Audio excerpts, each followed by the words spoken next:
Hoje é dia do nosso quadro Fala Doutor. Você de casa já ouviu falar em TDAH?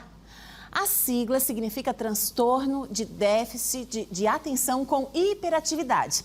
Não é uma doença nova, mas a impressão que a gente tem é que tem se falado muito mais sobre isso nos últimos anos. Por isso, para entender o que é, como é feito o diagnóstico, qual o tratamento, nós convidamos o psiquiatra, Dr. Rodrigo Assunção. Boa tarde, Dr. Rodrigo. Tudo bem? Boa tarde, Keltrin. Bem-vindo. Doutor, tem sido mais comum ou é algo assim que já faz parte da sua rotina clínica, o diagnóstico, o tratamento do TDAH? A procura no consultório hoje, ela cresceu bastante pós-pandemia também. Os pais começaram a perceber que os filhos tinham maior dificuldade para concentração, tinham maior dificuldade para terminar uma tarefa simples, para concluir, ler um livro. Isso acabava prejudicando a sua vida, gerando ansiedade, gerando até um quadro de depressão leve, porque não conseguia terminar tarefas básicas, um cursinho, né? Procrastinava muito, demorava muito para terminar. E aí vieram procurar ajuda, fizeram o diagnóstico, a gente trabalha de uma forma multidisciplinar, um diagnóstico de transtorno de déficit de atenção e hiperatividade, que é um transtorno de desenvolvimento, que afeta, que é uma coisa neurobiológica, que afeta nas emoções, que afeta no comportamento da criança ou do adulto. Agora, doutora, até pelo nosso estilo de vida hoje, com essa infinidade de informações, de telas, né, a gente acaba sendo estimulado o tempo todo. Quando saber que aquela desatenção ou não ter terminado aquela tarefa em específico é, de fato, já um sintoma de TDAH, que não é algo mais natural? São sintomas, né? Existe o diagnóstico, ele é dado por sintomas. Uma pessoa com TDAH, transtorno de déficit de atenção e hiperatividade ou desatento, geralmente ele interrompe alguém quando a pessoa está falando, e não é por má educação, é porque ele está tão acelerado, ele está tão ansioso que ele vai interromper a pessoa, ele vai ter lapsos em branco. Nós estamos conversando aqui e ele vai começar um assunto, ele puxa um outro assunto, ele muda para outro assunto, ele não consegue voltar na raiz do assunto que nós começamos, né?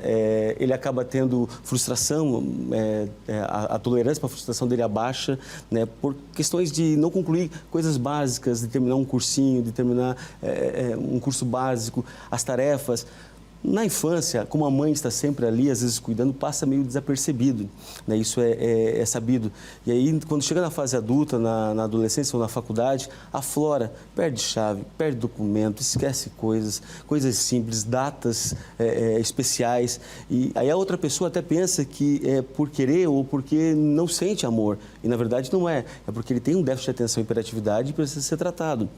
Precisa ser corrigido isso para ter uma melhor qualidade de vida, acima de tudo. E essa correção, ela é medicamentosa, ou acompanhamento terapêutico? Como que é feito e por quanto tempo que deve ser feito?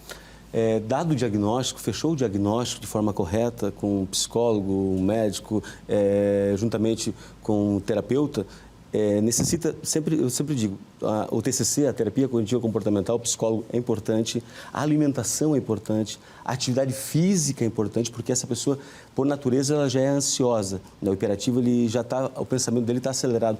Hiperatividade é importante, que é não falar somente aquela criança que mexe em tudo. Às vezes ele está sentado aqui e a mente dele está acelerada, ele está pensando 3, 4 coisas ao mesmo tempo, está numa aula, mas foi para Júpiter, voltou, veio, né? E aí o professor estava ali, ensinou e ele não pegou nada, porque não houve interesse, não houve hiperfoco dele, ou o interesse dele, porque o TDAH ele tem assim, o hiperfoco. Então, dado o diagnóstico, a atividade física é importante porque ela diminui a ansiedade e então a medicação em si, né? Existe uma classe de medicações, anfetaminas, Ritalina, Venvance, Concerta, até o imipramina, que é uma das terceira geração de medicação, que é utilizado de forma segura, correta, né? Não há nenhum problema, não vai causar câncer, não vai dar Alzheimer, não vai dar problemas de demências, né? Isso são mitos que existem, né? Mas tem que ser feito de forma correta. E não é só medicação, terapia, atividade física e alimentação. Eu achei muito interessante a sua pontuação, porque às vezes a pessoa, quando tem o diagnóstico, seria aquela salvação. Agora com o remédio tudo vai se resolver, como se fosse o salvador. Mas não é só o remédio, né? É fazer mudanças e aceitar essas mudanças no seu dia a dia. Agora, pegando ainda a questão da medicação, o senhor concorda que de repente, nos últimos anos, a Ritalina acabou se tornando uma bengala, especialmente para quem às vezes precisa ter esse foco? quem estuda para concursos e, enfim, quem precisa de uma atenção e não tem o diagnóstico do TH ou, enfim, de um transtorno, de fato, no consultório tenha um diagnóstico e já parte para o uso da medicação, aí sim pode haver um risco. Sim, está usando de forma incorreta. É a mesma coisa eu usar para dor, uma coisa que eu estou usando, tipo um princípio ativo, vou falar de pirona, por exemplo, né? Ou ibuprofeno, utilizo para uma coisa que não deve ser utilizado. Isso acaba tendo abuso e consequências, né? Eu preciso ser ético, preciso ter regras, acima de tudo, cuidado, porque é o meu corpo. Eu estou colocando uma coisa que às vezes não há necessidade. Né? Eventualmente eu posso utilizar, mas o correto é de forma correta, com diagnóstico, né? De forma precisa e fundamentada, para que não possa ter nenhum efeito colateral ou alguma surpresa, porque essas medicações utilizadas de forma correta, misturada com bebida, uso com drogas, às vezes, isso pode trazer consequências, até prejuízos fatais. Então, temos que ter responsabilidade com relação a essas atitudes, acima de tudo. Agora, com uma certa frequência, esse diagnóstico é feito, ou deveria ser feito pelo menos na infância, né? Logo ali no início da idade escolar. Agora, um adulto, então, que acha que tem alguns desses sintomas, é possível também fazer esse diagnóstico na fase adulta? Sim, até na idade já um pouco ali acima dos 40, 50 anos, a gente descobre pacientes que passaram a vida inteira, né? Ele é desatento assim, mas sempre estava a esposa cuidando de tudo para que nada saísse fora do comum. Mas ele procrastina, ele deixa para depois, ele começa e não termina a tarefa, ele vai arrumar uma cozinha, não arruma, não termina certo, vai na cozinha buscar um copo, ele volta com uma garrafa de leite, né, que não tem nada a ver com o assunto, né, e aí faz outra coisa, 3, 4 coisas ao mesmo tempo. Poxa, são sinais, são sintomas que estão dizendo, eu preciso procurar ajuda. Por quê? Porque eu, tratado de forma correta, eu vou na cozinha buscar a água e volto com a água e pronto. Eu não tratado, eu vou buscar água, eu volto com uma empadinha, um pastel, se bobear ainda com um copo de leite. E com certeza isso vai melhorar a vida pessoal, profissional, porque às vezes a pessoa pode ter problemas de relacionamento e nem saber. Doutor, tenho até medo de interrompê-lo agora, depois que o senhor falou, né, porque um pouco ansiosa, mas chegou uma participação, uma pergunta no nosso WhatsApp, quero compartilhar com o senhor. A produção vai colocar na tela. Daniel Silva, tenho TDAH diagnosticado depois de adulto. Os sintomas vão piorando com a idade?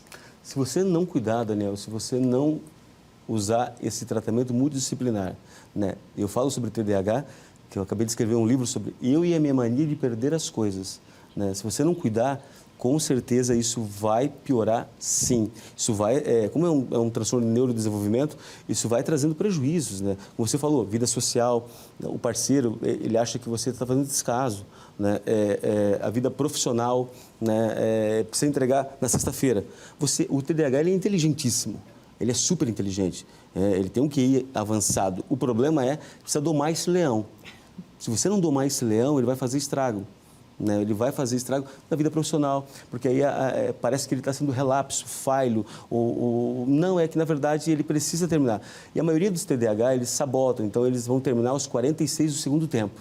Só que isso gasta uma energia muito grande, isso leva a esgotamento, isso leva a fadiga, a pessoa fica deprimida, esgotada, vira à noite para poder entregar uma coisa que ele poderia ter entregado. Medicado e tratado, Catherine, ele vai entregar na quinta-feira e o prazo é na sexta. Doutor Rodrigo, mais 2 participações, não são perguntas, mas a produção vai colocar na nossa tela.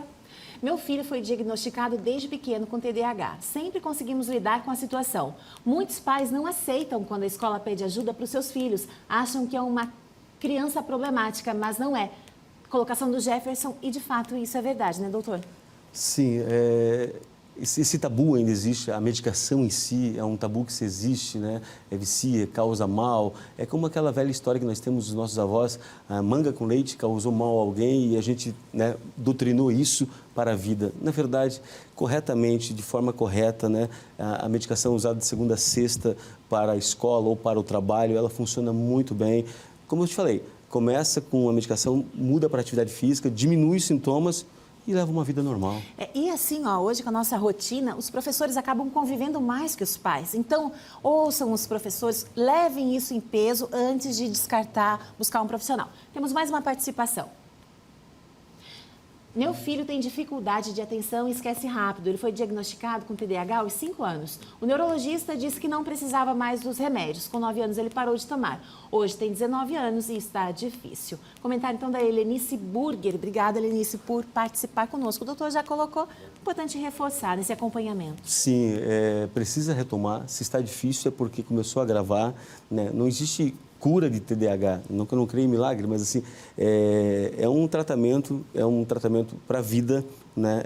Só quem tem TDAH sofre com isso, sabe perfeitamente o quão difícil é segurar os seus impulsos, o quão difícil é e bagunçada é a sua vida e quão se torna harmonizado o seu mundo depois de tratado. Não há nenhum porquê. Eu sempre digo, está tomando a medicação?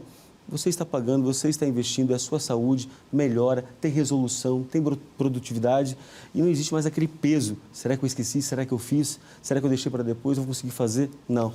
Ou a dependência, né? Ou às vezes você se torna dependente por achar que não pode dar conta da própria vida. Sim. Doutor Rodrigo Assunção, médico psiquiatra, muito obrigada pela sua presença aqui no Ver Mais e seja sempre bem-vindo. Obrigado, muito obrigado.